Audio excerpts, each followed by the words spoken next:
আল্লাহ মাত্র আমাকে বাঁচিয়েছে। জাস্ট মাত্রই আমি ওই জায়গা থেকে আসতেছিলাম। এটা একটা গলির মধ্যে রাস্তা।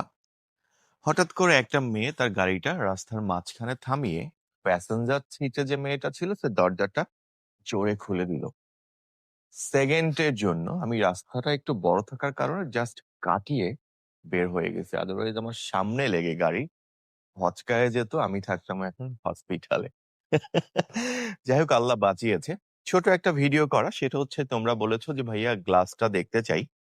এআই মেটা র্যাবন যে গ্লাসটা সেটা হচ্ছে আমার চোখে এই মুহূর্তে যে গ্লাসটা পড়া আছে এটাই হচ্ছে মেটা এআই গ্লাস র্যাবনের। এটা হচ্ছে জেনারেশন 2 বলে, 2nd জেনারেশন। এবং এখন যে দিনের বেলা দেখো এই গ্লাসটাকে পুরো সানগ্লাস মনে হচ্ছে কালো। ঠিক যখন সানটা থাকবে না তখন সেটা অটোমেটিক সাদা হয়ে যাবে। রিডিং গ্লাস বা তোমার রেগুলার গ্লাসের মতো। আমি যদি শুধু এটাকে বলি যে, "হেই মেটা, মেক এ ভিডিও বা স্টার্ট ভিডিও", ও ভিডিও স্টার্ট করবে। অলরেডি করে দিয়েছে। আর আমি যদি আবার বলি যে, "টেক এ পিকচার", ও ছবি তুলবে।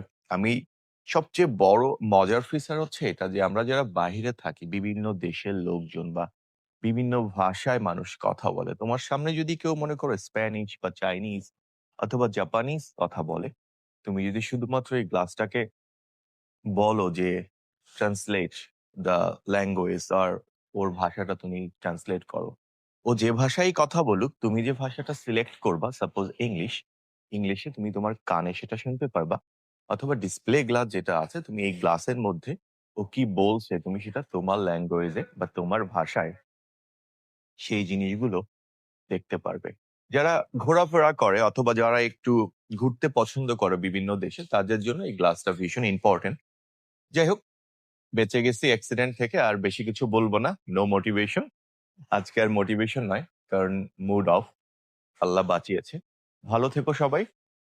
লাভ ইউ গাইস।